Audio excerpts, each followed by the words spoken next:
Hey everyone, welcome to The Explainer. Today we're tackling something that literally changes lives, but let's be honest, usually just stresses people out. Yep, we're talking about budgeting. But hey, don't panic. We're going to break this whole daunting process down into 5 super manageable, totally actionable steps. By the time we wrap up, you'll have a rock-solid framework to take total control of your money, whether you're a complete rookie or just looking to fine-tune your current setup.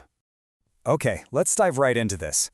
Have you ever started a brand new budget, feeling super motivated, only to completely ghost it a month later? Well, you are definitely not alone. Research from the Financial Health Pulse actually shows that a massive 62% of households fail to stick with a budget for 3 months in a row. And here's the thing, it is not a lack of willpower.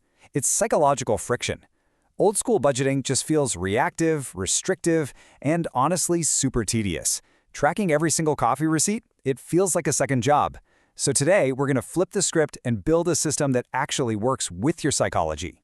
So here's our game plan for today. We've got Step 1, your financial baseline. Step 2, 3 popular budgeting methods. Step 3, finding your perfect fit. Step 4, beating common budget breakers. And finally, Step 5, building and automating. All right, moving right along to Steps 1 and 2, your financial baseline. We have to start with the raw numbers. No guilt, no judgment, just the facts. And right out of the gate, we need to clarify something where so many people trip up. Net income versus gross income. You absolutely must build your budget around your net income. That's your actual take-home pay, the money left over after taxes, insurance, and your 401k deductions. Gross income is just your salary on paper. If you budget based on your gross income, you're literally budgeting money you don't even have in the bank, which just sets you up to fail immediately. We have to anchor this in reality. Okay, so once you know exactly what's coming in, you have to look at what's going out. You'll want to review your last couple months of spending and drop them into 3 basic buckets. First, you've got fixed expenses. These are the absolute non-negotiables, like rent or a car payment. Next are variable expenses, which shift around each month, like your groceries and gas. But listen, pay super close attention to the 3rd bucket, non-monthly expenses. These are the sneaky ones, things like routine car maintenance, yearly subscriptions, or holiday shopping. When we don't plan for them, they feel like giant emergencies that completely blow up the budget. Sorting them out gives you total clarity. Okay, Step 3, 3 popular budgeting methods. Let's take a look. Look, there is no single magical way to manage money. The absolute best budgeting method is literally just the one you'll actually stick to. First up is the super popular 50-30-20 rule. This is probably the best starting point if you're a beginner with a steady paycheck. You just take your net income and split it 3 ways. Roughly 50% covers your absolute needs, like housing and power. 30% goes to your wants. You know, dining out, entertainment, the fun stuff. And that last 20% goes straight to savings and paying off debt. It's awesome because it's super low maintenance and literally gives you permission to spend on fun things, which prevents that awful feeling of restriction. Up next is zero-based budgeting. Now, this one is all about being incredibly intentional. The idea here is that you give every single dollar a specific job before the month even kicks off. Basically, your income minus all your assigned categories, and yes, that includes your savings and investments, has to equal exactly 0. Now, to be clear, this does not mean you drain your bank account to 0. It just means you don't leave any dollars hanging around unassigned. It forces you to be hyper-aware of your cash, which totally stops those accidental spending leaks dead in their tracks. Then we have the pay yourself first method, which some folks call reverse budgeting. This is where you put your long-term goals front and center. The very second payday hits, you automatically transfer a set amount into your savings, investments, or extra debt payments. Boom, done. Once those crucial goals are secured, whatever is left over in your checking account is yours to spend on your bills and your lifestyle, totally guilt-free. You lock in your financial progress before the daily grind just eats up all your cash. Moving on to finding your perfect fit. This is absolutely crucial. You have to match the tool to the task, right? If the method clashes with your personality, you're just going to drop it. So let's use some simple if-then logic here. If you're a total beginner, you hate spreadsheets, and you just want simplicity, then the 50-30-20 rule is absolutely your best bet. Now, if you have some complex priorities, maybe some aggressive debt you want to crush, and you need total control, then zero-based budgeting is your winner. But if you're a high earner who's already pretty good at saving, but you constantly feel guilty whenever you spend money on yourself, then pay yourself first is magic. It handles the responsible stuff automatically and lets you just enjoy the rest. Now, what if your main issue is just impulse control? Well, check out this fascinating research from MIT. They found that people actually spend 12 to 18% less when they use physical cash instead of swiping a card. Why? Because handing over actual physical money literally triggers a pain response in your brain.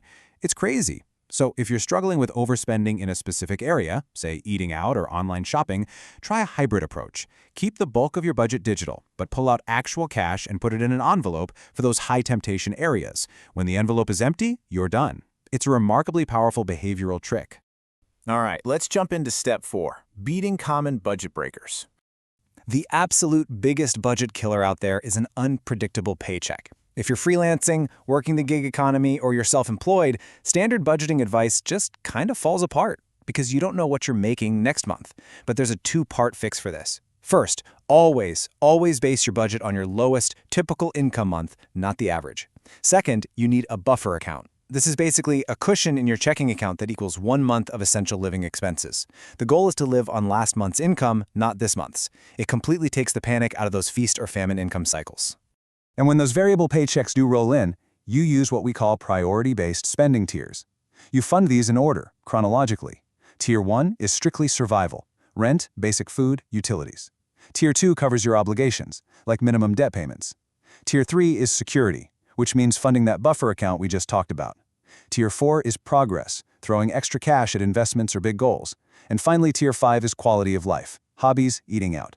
So if it's a slow month, you might only fund Tiers 1 and 2. In a great month, you fund the whole shebang. It gives you a super rigid framework for highly flexible cash. And finally, step 5, building and automating. Let's lock it in. Look, relying on sheer willpower every single day is a losing battle. We need an automated system, and the secret sauce is the automation flow. Step 1, put all your fixed essentials on autopay. Step 2, schedule your savings and investments to transfer the exact same day you get paid. Seriously, do not wait to see what's left over at the end of the month. Automating this completely takes the emotion out of the equation. And step 3, do a quick 10-minute weekly review to check up on your variable spending. Doing this weekly is a game changer. It stops that awful mid-month panic where you realize you already blew the entire grocery budget on day 12.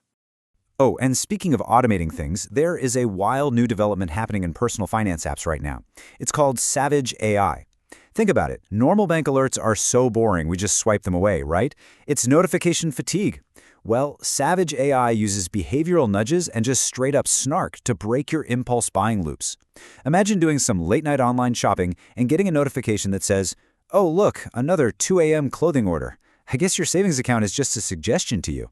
I mean, ouch! It uses a little bit of humor and just a tiny bit of embarrassment to snap you out of bad habits. And honestly, it is incredibly effective. So why does getting a handle on all this matter so much right now?